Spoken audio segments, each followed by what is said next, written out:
If Ohio State beats my Tennessee Volunteers on Saturday night, and this channel gets to 40,000 subscribers, whatever the most liked comment is down below, I will do that punishment with one exception. It just can't get me fired. So let's get into a Cleveland Browns report starting now.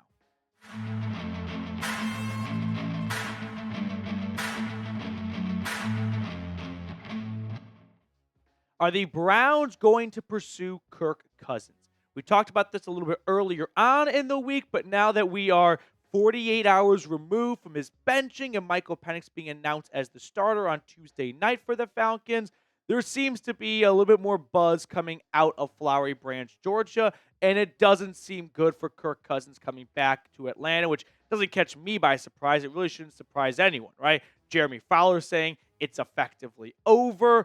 I mean, why would Kirk come back? He just got benched. The team signed him and then drafted his replacement 6 weeks later when he was very public that he wanted the next team he signed with to be the last team he plays for. And the Falcons kind of killed that idea by already seeking out his replacement.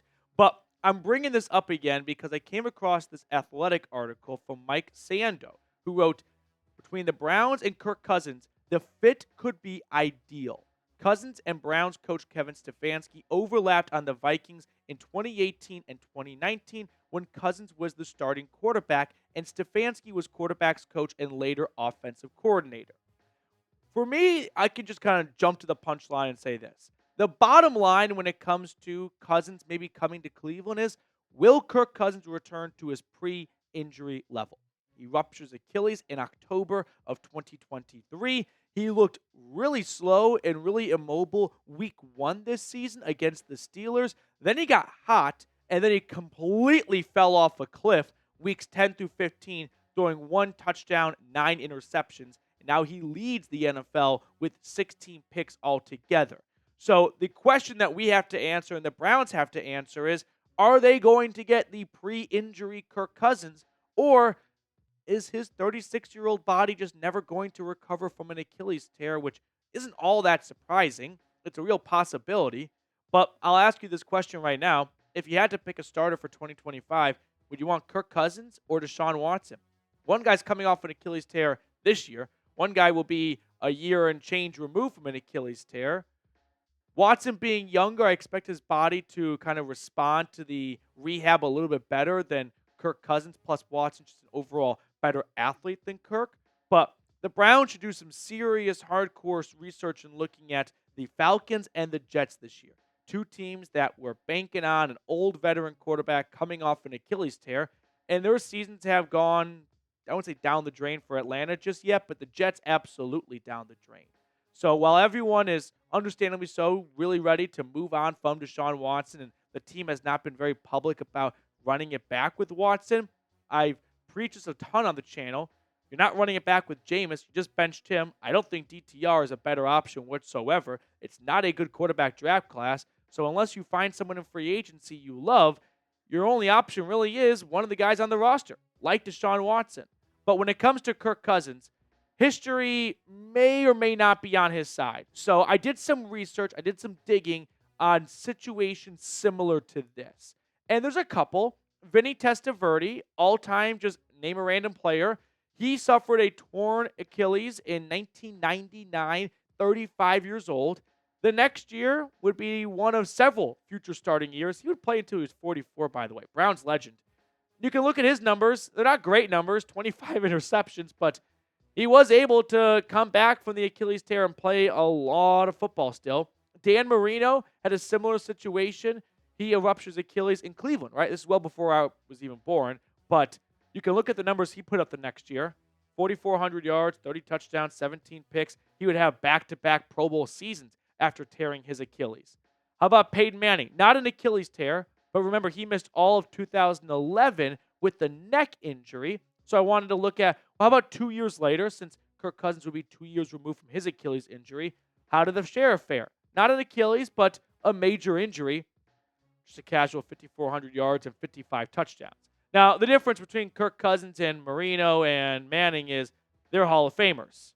Cousins is not a Hall of Famer, and honestly, I don't think he's on track to go to the Hall of Fame anymore with the way he played in Atlanta this year. That's just how exclusive and how elite it should be to reach the Pro Football Hall of Fame. But we're going to talk more about this in just a second. First, I do want to give a quick shout out to our friends over at Game Time.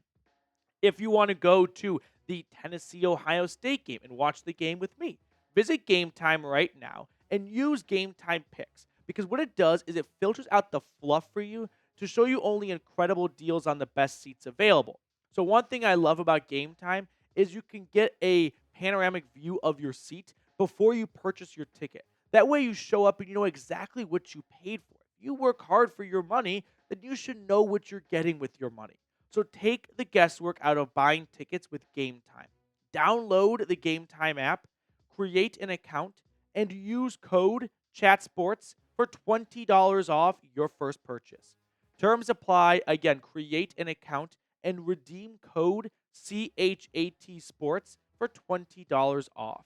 I love you all, so I put all that information in the comments and description of today's video. Download Game Time today. What time is it? Game time.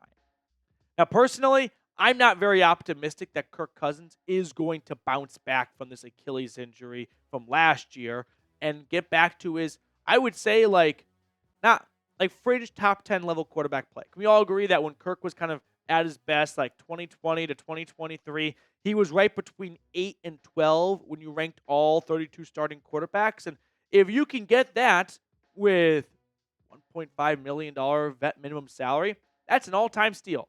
But the reason why I'm not optimistic about Kirk returning is the lack of mobility really hinders his ability to run play action effectively. If Kirk can't run play action, what's he good for? He's not a mobile quarterback. No quarterback has scrambled less than Kirk Cousins this year. No quarterback has stood in the pocket more than Kirk Cousins this year. And his calling card was play action.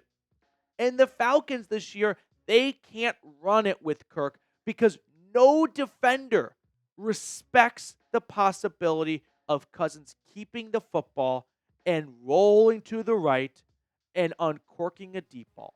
He doesn't have the same velocity. He's not able to plant off his back foot as he once was. He was a play action machine. 2023, he had 85 attempts up until the week he got injured. That was first in the NFL that season. It would have been 2 straight years of leading the league in play action. This is his calling card, and he's not able to do it as well as he once was. He has lost his superhero power. For that reason, Shark Tank style, I'm out. But ultimately, this comes down to medical.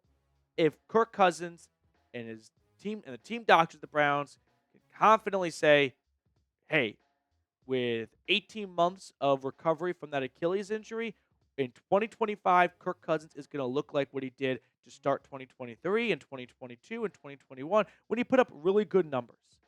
But if you are unsure about signing Kirk Cousins, I can tell you right now, I don't think you are getting that pre-injury guy.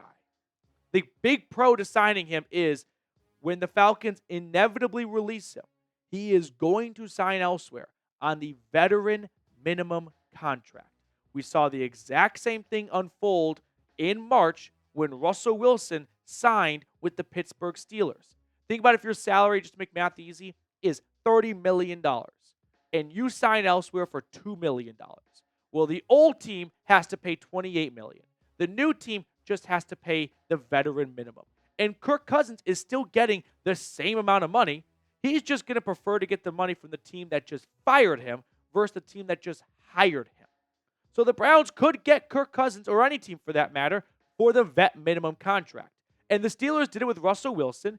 And you can see that, from a value perspective, I don't think Russ has been fantastic this year, but he's been worth 1.75, whatever the vet minimum is. From a pure dollars to touchdown standpoint, that's as good as a deal as you are going to get. Now, the only downside to adding Kirk Cousins, because it's not going to cost you a draft pick, it's not going to cost you salary cap space, is it's going to cost you the ability to go after other free agent quarterbacks. If you sign Kirk Cousins, what other above average, and there's not many, veteran free agent quarterback is going to sign with the Cleveland Browns and join a very crowded quarterback room. Sure, you might get a Tyler Huntley, a Bailey Zappi, a player that's just happy to sign because someone called him. But a Sam Darnold? No, he's not going to join the Browns. Why would he join the Browns? There's Deshaun Watson and Kirk Cousins there. He's going to go somewhere he can start immediately. You're not going to get a Justin Fields. You're not going to get a Russell Wilson. You're not going to get one of these upper echelon free agent quarterbacks because you chose you chose your prom date. You chose Kirk Cousins. You made your bed. You're not going to get another free agent quarterback that can really come in and compete for the starting job. So fast forward to August, training camp rolls around. Deshaun Watson still recovering from his Achilles injury. Kirk Cousins doesn't look any better than he did to close out the 2024 season. And all the other good free agent quarterbacks have signed elsewhere. That's the risk you run by bringing in Cousins. So let me know, would you sign Kirko Chains? Give me a Y for yes or give me an N for no. The real answer is door number 3. Sign him for the month of October exclusively and then dump his ass when November rolls around because the guy falls off a cliff, but he loves Kirktober. All right, that will do it for us on today's episode. I'm looking forward to my trip to Columbus. If anyone wants to pick me up from the airport, as long as you're not a certified weirdo, let me know in the comment section. But all jokes aside, I can't wait for Saturday night. Let's say Sunday. For Saturday night, there's going to be a lot of orange in the shoe, and Ohio State fans, I think, know that, and they are fearing it.